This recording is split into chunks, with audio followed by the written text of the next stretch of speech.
بسم اللہ الرحمن الرحیم۔ السلام علیکم ورحمۃ اللہ وبرکاتہ۔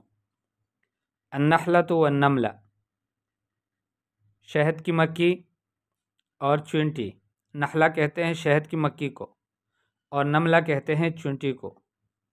کان یا مکان، تا بہت پہلے، تا فی قدیم الزمانے پچھلے زمانے میں، کانت ہناک نملۃ ایک چونٹی تھی، تعمل بجد و نشاط کہ جو محنت اور چستی کے ساتھ کام کرتی تھی۔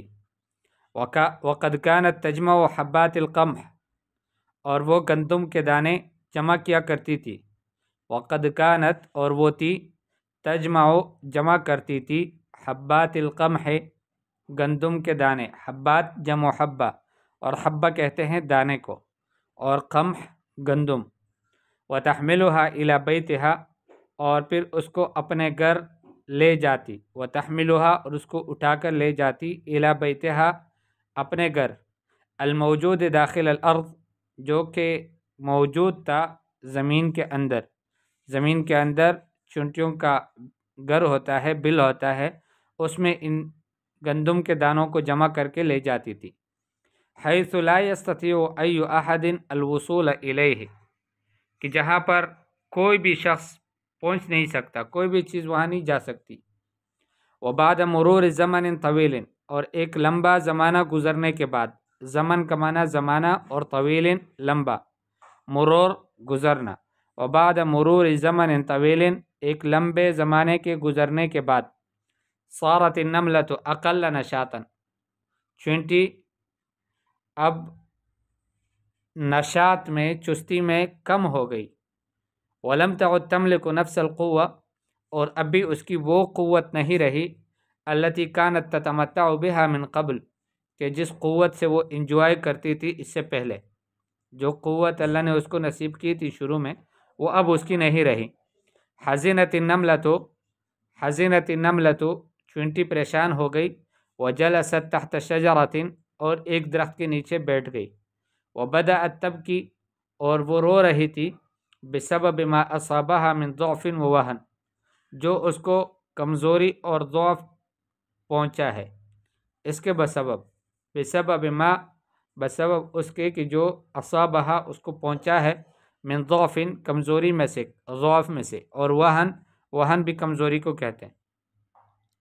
وحین ذاک، اور اس وقت، مرت نحلۃ من فوق تلک الشجرہ، ایک مکھی درخت کے اوپر سے گزری۔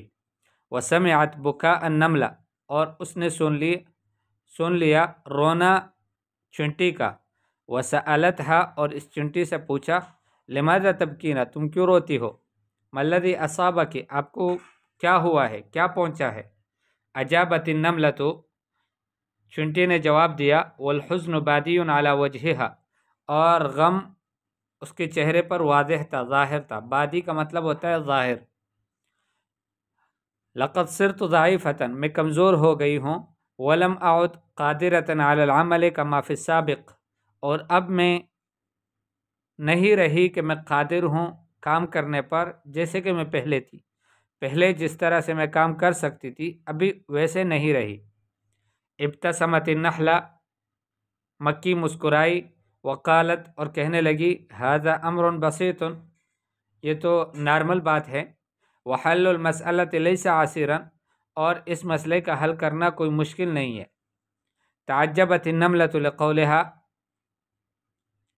تعجب ہوا چونٹی کو اس کی اس بات سے۔ وسألتها بفضول، اور بڑے فضول کے ساتھ، یعنی رغبت کے ساتھ ان سے پوچھا، وما هو الحل، حل کیا ہے؟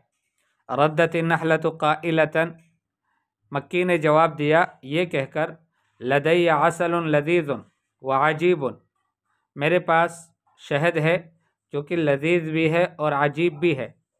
اذا اکلت منہ ستصیرین قویۃ کما فی السابق، جب تم اس میں سے کھا لو گی تو تم دوبارہ مضبوط قوی بن جاؤ گی جیسے کہ پہلے تھی۔ احبت النملۃ الفکرۃ، چونٹی کو یہ فکر اور یہ سوچ اچھی لگی۔ وقالت، اور کہنے لگی، ہیا اعطینی القلیل من ذلک العسل، ہیا ابھارنے کے لیے ہے کہ چلو آتینی مجھے دے دو، یہ آتینی لکھا ہوا ہے لیکن یہ ہے آتینی، بیچ میں ایک یا بھی ہے، مؤنث کے لیے ایسے ہی استعمال ہوتا ہے فعل امر۔ آتینی مجھے دے دو القلیل من ذلک العسل، تھوڑا سا اس شہد سے۔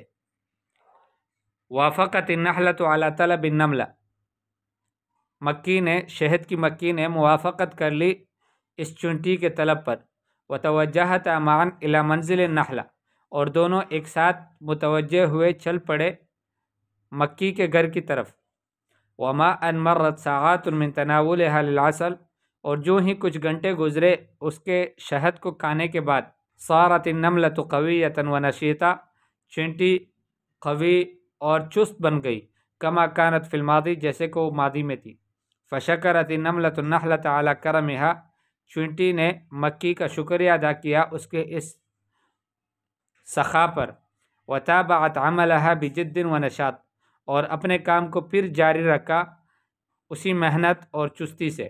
ومنذ ذلك اليوم صارتا صدیقتین، اور اس دن سے یہ دونوں دوست بن گئی ہے، یعنی چینٹی اور مکھی یہ دونوں آپس میں دوست بن گئے ہیں اس دن سے۔